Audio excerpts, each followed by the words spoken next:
Formalin বিরোধী অভিযান ইতিবাচক প্রভাব ফেলছে। এ কারণে ফরমালিনযুক্ত ফল নিয়ে ভীতি সৃষ্টি হয়েছে মাছ থেকে শুরু করে রাজধানীর ব্যবসায়ীদের মধ্যে। এই ভীতিকে ভোক্তারা ইতিবাচক হিসেবে দেখলেও উৎপাদনকারীরা তাগিদ দিয়েছেন ফরমালিন মেশানোর প্রকৃত উৎস খোঁজার। বিস্তারিত সঞ্জয় চাকির রিপোর্টে। রাজধানীর 8টি পয়েন্টে ফরমালিন বিরোধী চেকপোস্ট, নমুনা পেলেই শাস্তি। এই শাস্তির সঙ্গে ফরমালিন পরীক্ষা করাতে ঘন্টার পর ঘন্টা, সকালে এলে পরীক্ষা রাতে। আসছি দুপুরের সময়, তো আমাদের আম চেক করবে। এই দুই কারণে রাজধানীমুখী আম বা অন্য ফলবাহী গাড়ি আসা কমেছে। আর রাজধানীর ভেতরে অভিযানের কারণে ফরমালিন আতঙ্কে ক্ষুদ্র ব্যবসায়ীরাও। আছে অভিযোগও, লিচু ছিল, লিচু নষ্ট করছে, কয়েকটা মতো ফরমালিন আছে।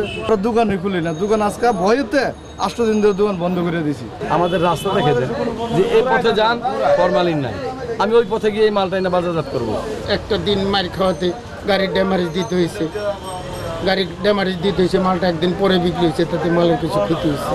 তাদের অভিযোগ, ক্রেতা কমে যাওয়ায় বাগানেই নষ্ট হতে পারে কোটি টাকার আম লিচুর মতো মৌসুমি ফল। যারা বলতেছে এখন ক্ষুদ্র ব্যবসায়ীকেরা যে এইটা আমরা দিচ্ছি না, কিন্তু আমি কৃষক বলতেছি আমরাও দিচ্ছি না। এই ফরমালিনের দেশ থেকে যদি এইরকম হয়, তাহলে দেখা যাচ্ছে যে সারা বাংলাদেশের যে কৃষক যে ফল উৎপাদন করে 365 দিন পর একটি ফল উৎপাদন, এই ফলের যে প্রভাব, তাহলে ফসল মাঠেই পচে যাচ্ছে। খাদ্য বিজ্ঞানী, পুষ্টি বিজ্ঞানী যারা আছেন দেশের, তাদেরকে নিয়ে জরুরি ভিত্তিতে একটি সমন্বয় মিটিং করে, বৈঠক করে ফলের যে বিষমুক্ত কিভাবে করা যায় তা যেন জরুরি ভিত্তিতে বাস্তবায়ন করা হয়।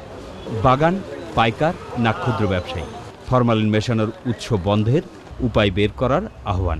দেখতে হবে যে আসলে কে কোন অবস্থায়, আমের কোন পর্যায়ে এই ফরমালিনটা দেওয়া হচ্ছে। এই উৎসটা যদি আমরা বের করতে না পারি, আমরা যদি এই জিনিসটা বের করতে না পারি, তাহলে পারি এই ফরমালিন সমস্যা যেটা এখন তো এই চেকিংয়ের জন্য ফরমালিন চেকিং হচ্ছে অনেক দোকানে, আমি দেখলাম যে ফলের দোকানগুলো বন্ধ হয়ে গেছে। ব্যবসায়ী আর উৎপাদনকারীদের নানান দাবির সঙ্গে ভোক্তাদের আশা সরকার নিশ্চিত করবে বিষমুক্ত ফল। সঞ্জয় চাকি, চ্যানেল আই, ঢাকা।